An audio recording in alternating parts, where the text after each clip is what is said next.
وہ ہمارا ایک مشہور و معروف اسکالر ہے، نام تو آپ جانتے ہی ہوں گے، ڈاکٹر طاہر القادری۔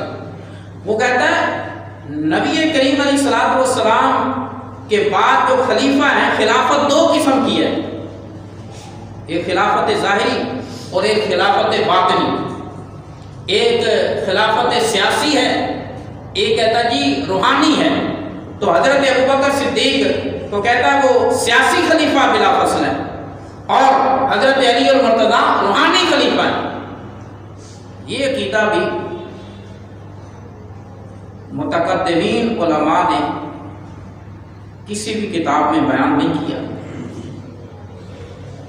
افضلیت ہو یا خلافت ہو، خلافت سیاسی بھی اور روحانی بھی، ظاہری بھی اور باطنی بھی، یہ حضرت سیدنا صدیق اکبر کا حق ہے، اور آپ سیاسی خلیفہ بھی ہیں اور روحانی خلیفہ بھی ہیں۔ کیا حضرت سیدنا صدیق اکبر کی روحانیت میں کسی کو شک ہے؟ آپ سلسلہ نقشبندیہ کے پیشوا ہیں، تو کیا آپ کی روحانیت میں کسی کو شک ہے؟ آپ کی ولایت میں کس کو شک ہے؟ بلکہ ایک سلسلہ حواریہ، آپ سلسلہ حواریہ کے بھی بانی پیشوا ہیں، حضرت ابوبکر حوار رحمۃ اللہ علیہ۔ یہ پہلے ڈاکو تھے، اور اتنے بڑے ڈاکو تھے کہ اکیلے ہی بڑے بڑے قافلے لوٹ لیتے۔ ایک جنگل میں ایک قافلے نے پڑاؤ کیا، خیمے لگ گئے، شام ہونے لگی، تو عورت خیمے سے بول کے کہتی ہے اپنے شوہر کو باہر نہ جاؤ، میں نے سنا ہے اس جنگل میں ابوبکر حوار ڈاکو رہتا ہے، لہذا باہر نہ جاؤ، شام ہو رہی ہے۔ یہ سارا ماجرا حضرت ابوبکر حوار اپنے کانوں سے سن رہے تھے، پاس ہی کہیں موجود ہوں گے۔ تو دل میں خیال آیا، کیفیت بدلی، اور دل ہی دل میں کہنے لگے اے ابوبکر، خیمے میں بیٹھی ہوئی عورتیں بھی تو اس سے ڈرتی ہیں، اور تو ہے کہ اپنے رب سے نہیں ڈرتا۔ فوراً توبہ کی اور گھر آ گئے۔ رات کو سوئے، خواب میں سرکار کی جلوہ گری ہو گئی، اور حضور کے ساتھ حضرت سیدنا صدیق اکبر بھی موجود ہے۔ تو حضرت ابوبکر حوار حضور کی بارگاہ میں عرض کرتے ہیں یا رسول اللہ صلی اللہ علیہ وسلم، مجھے بیعت فرما لیں۔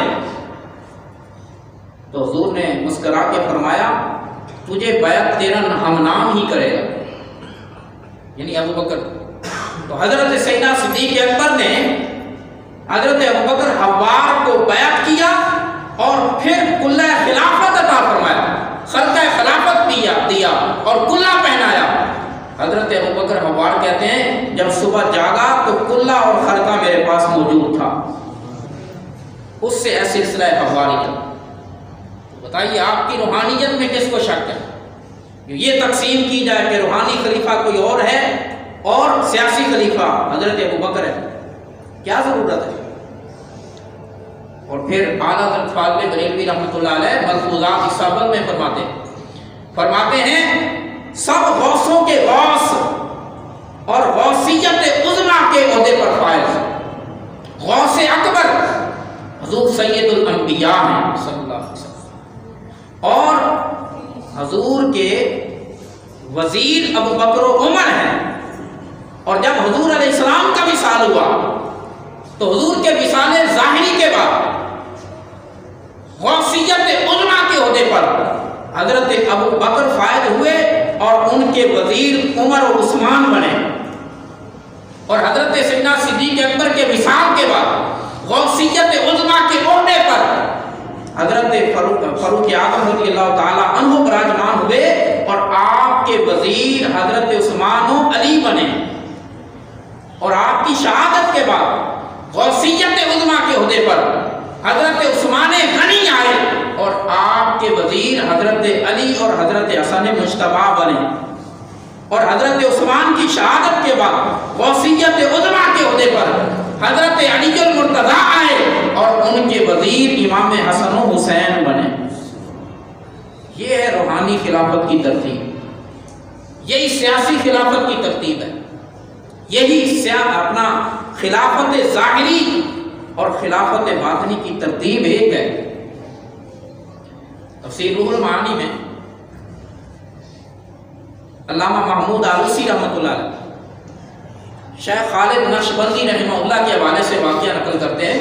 حضرت شیخ خالد نقشبندی نے اپنے شاگردوں اور مریدوں سے فرمایا کہ انعم اللہ من النبیین والصدیقین والشہداء والصالحین، اس آیت کے ضمن میں فرمایا اللہ نے اس آیت میں مخلوق کے 4 درجے رکھے ہیں، مراتب کمال کل 4 ہیں۔ پہلا درجہ درجہ نبوت و رسالت، دوسرا درجہ مقام صدیقیت ہے، اور تیسرا درجہ مقام شہادت ہے، اور چوتھا درجہ مقام ولایت ہے۔ چوتھا درجہ یاد رکھنا۔ اور فرماتے ہیں کہ درجہ نبوت کے کتب مدار حضور سید الانبیاء ہیں، اور درجہ صدیقیت کے کتب مدار حضرت فاروق اعظم حضرت ابوبکر صدیق ہیں، اور درجہ شہادت کے کتب مدار حضرت فاروق اعظم ہیں، اور درجہ ولایت کے کتب مدار مولا حیدر کرار ہیں۔ کسی نے پوچھا آپ نے امت میں 3 درجے بیان کر دیے، درجہ صدیقیت، درجہ شہادت اور درجہ ولایت۔ پہلے درجے پہ حضرت ابوبکر صدیق کو رکھا ہے، دوسرے پہ حضرت عمر فاروق کو رکھا ہے، تیسرے پہ حضرت علی المرتضیٰ کو رکھا ہے، تو حضرت عثمان کہاں گئے؟ تو آپ نے فرمایا صوفیاء کے نزدیک وہ ذوالنورین کہلائے جاتے ہیں۔ ذوالنورین کا مطلب یہ ہے 2 نوروں والے۔ فرماتے ہیں ایک تو ہے نا کہ حضور کی 2 صاحبزادیاں آپ کے نکاح میں ہیں، اس لیے ذوالنورین، لیکن فرماتے ہیں صوفیاء کے نزدیک ذوالنورین اس وجہ سے کہتے ہیں کہ ان کے پاس 2 نور ہیں، ایک نور شہادت والا اور ایک نور ولایت والا۔ تو حضرت عثمان کا تو درجہ ہی کمال ہے، ان کے پاس تو 2 نور ہیں، ایک شہادت کا نور بھی ان کی جھولی میں ہے، دوسرا ولایت کا نور بھی انہی کی گود میں ہے۔ تو عزیزان گرامی، پتہ کیا چلا کہ یہ سیاسی اور روحانی خلافت کا جو درجہ الگ کرنا اور ان میں تقسیم کرنا، یہ ہمارے بزرگوں میں نہیں ہے۔ ہمارے اکابرین اور ہمارے ائمہ اس بات پہ متفق ہیں کہ خلافت ظاہری اور باطنی کا کوئی فرق نہیں، یعنی خلیفہ سیاسی بھی حضرت ابوبکر ہیں اور خلیفہ روحانی بھی حضرت ابوبکر ہیں رضی اللہ تعالیٰ۔ تو عزیزان گرامی، اس واسطے ہم اپنے اکابرین کے نظریے سے نہیں ہٹ سکتے۔